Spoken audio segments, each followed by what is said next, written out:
Well, hello and welcome everybody. I'm Christian Thacker, and this will be my initial post as we talk about Gestalt therapy versus existential therapy. Before we dive into some of the prompts, just a quick overview of both.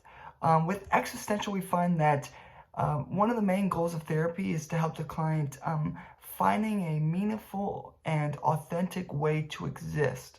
And a lot of the time with existential therapy, we find that they deal with topics like death and isolation, emptiness, freedom, and just meaning or meaningless in life. A lot of morality questions. Um, Existential therapists kind of help the client figure out some of those areas. And then when we look at Gestalt therapy, it's a lot about client awareness and helping the client find awareness of their feelings and their values within themselves, and then giving them that choice, that free choice to give direction into their own life. So that's just kind of a quick overview. Now, when we go down into the similarities and differences, when we look at both of these theories, we find that self-awareness is a big part of each of these theories, and that both of these have more of a holistic approach. They look at the person as a whole, in many ways, as a holistic being. For both of these theories, they both focus on the present moment, the here and now, how the client is feeling and how they're responding. But with existential, it focuses on the here and now, but how that affects the future, the client's future. And with Gestalt therapy, it focuses on the here and now, but it more so focuses on uncovering certain emotions and feelings that might be suppressed in the client. So there's a little bit of a difference there, but each of them focus on the here and the now. When we look at Gestalt therapy, we find that there are many and several techniques that the therapist can utilize. Some of these can include the empty chair technique, which allows the client to talk to either another part of themselves or another person in their imagination. Then we have the feed you a sentence technique, which is very good for clients that are not good at really verbalizing their feelings, so the therapist might help them with that. And then there's also making the rounds, which has been known to do well in group therapy settings. So Gestalt therapy has many techniques that can be utilized by the therapist.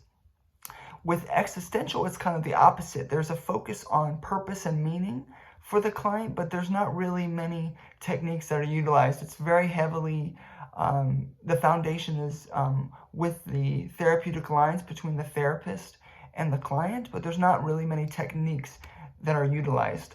So that's a bit of a difference between the two. With both of these, however, they both talk about the client being true to themselves, their true selves, their authentic selves, and that there are some layers that a client has to get through in order to find that true authentic self. So those are some of the similarities and differences between Gestalt and existential when we look at the theory. Now, when we hop down to the strengths and limitations of these, when we look at existential therapy, we find that it does focus on the person, and it focuses on the person in a somewhat holistic manner. However, it does not really take into account any social, cultural influences on the person and their well-being. So it kind of negates those things, which can be a weakness or limitation for that. With Gestalt therapy, again, it does focus on the holistic person, but a negative side that could come about with using this theory is that it invokes heavy, strong emotions in the client. And some clients might not be able to handle it, or it could be very traumatic for them to feel and experience these very heavy emotions. So that's something to take in consideration when using this approach. Continuing on to more strengths with existential, we find that it deals with the core dilemmas of the person. So like some of them I mentioned before about morality, death, freedom, loneliness, emptiness. It deals with a lot of those issues, those core issues.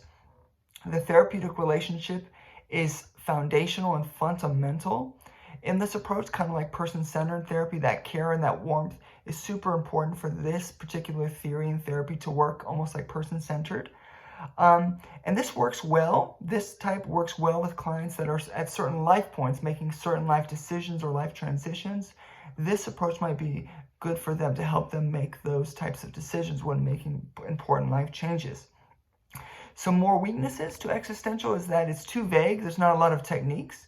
And it kind of goes based on just the dialogue between the client and the therapist, but it's harder to make kind of goals with it, so it's too vague. It can be very confrontational, which can be a problem for some clients, as the therapist can be combative, which can lead to client dropout or people not coming back, so that's something to keep aware of.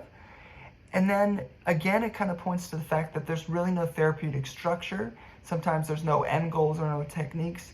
It's just kind of a dialogue between the client and the therapist. So those are some just weaknesses of existential. When we move down into Gestalt therapy, some more strengths. Again, it focuses on the here and now, what the client is dealing with now. It focuses on the client's values and kind of uncovering those values and allowing the client to make decisions based on those values, which is very good. It's all about self-awareness, the client becoming more aware of their self. And it helps clients work through unfinished business within their own lives, which can be very good. Some weaknesses of the Gestalt approach, though, however, is that it does not focus on the past at all, which might not be good for clients that have childhood trauma. There's really no focus on the developmental piece of how developmental issues might feed into the today and now. It just kind of focuses on the here and now. It neglects the cognitive approach altogether. It focuses on feelings and emotions rather than any sort of thinking, kind of the antithesis to cognitive behavioral therapy, where cognitive behavioral therapy focuses heavily on how thoughts affects feelings and actions. This one kind of negates thinking altogether. And kind of like existential, it is very confrontational, at times when dealing with clients. So these are some things to take into consideration. So those are some of the strengths and weaknesses and limitations of both of these approaches. Now, when we look at existential therapy, we find that when it is compatible with the Bible, it's mostly when it deals with the human condition. It deals with those death and morality and freedom and choice, those really core human values or those dilemmas that humans face. The Bible also mentions those with death and meaning, especially in Ecclesiastes. With existential, it also talks about love and care in the therapeutic relationship, and obviously that is a core belief of the Bible. When we're called to love one another as we love ourselves. When looking at existential, however, people live in a subjective truth. That's what the existential theory believes, and their truth is their truth. And as Christians, we know that the Bible is the ultimate truth. God's truth is the truth, and we are supposed to live in accordance with that through our sanctification process, through our lifetime. And it's a more universal approach. And whereas the client's religious values and beliefs are the ultimate, there's not one greater than the other, which obviously contradicts the Bible as the ultimate truth.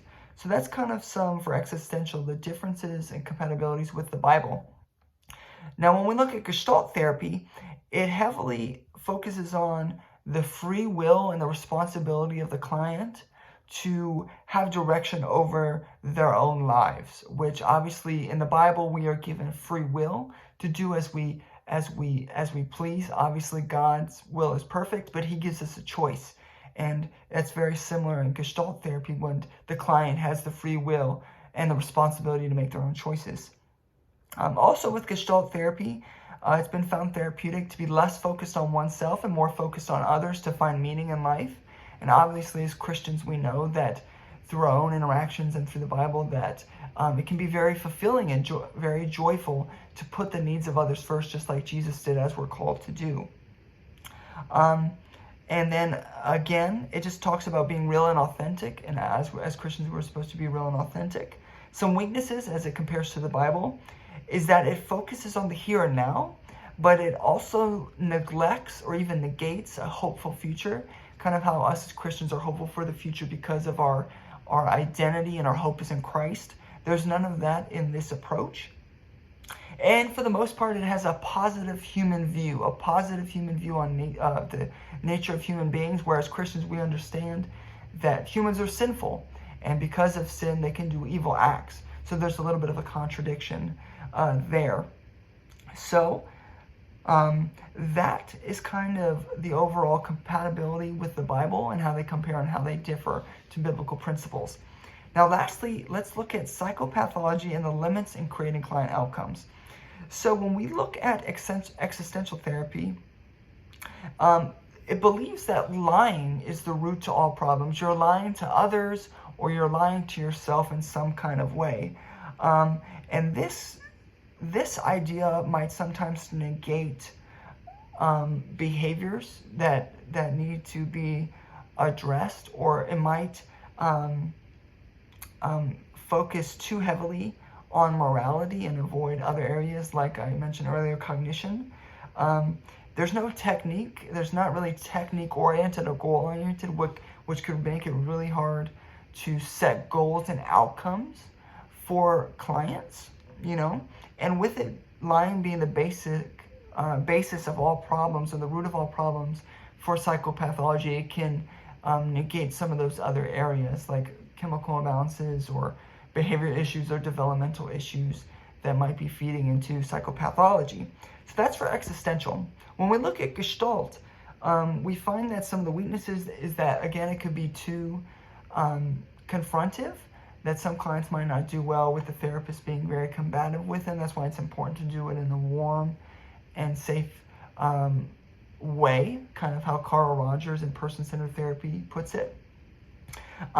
This may not be best for people with major disorders, especially personality disorders like schizophrenia. They may need another approach. Gestalt might not be the best. And then again, with Gestalt, developmental issues are not stressed really at all. So these are just some things to take into consideration when trying to prepare for client outcomes, that there's just some weaknesses here that may not be good for a certain amount of clients. So this is my initial post for our discussion as we look at Gestalt therapy versus existential. And I just want to thank you for taking the time to listen, and have a blessed day.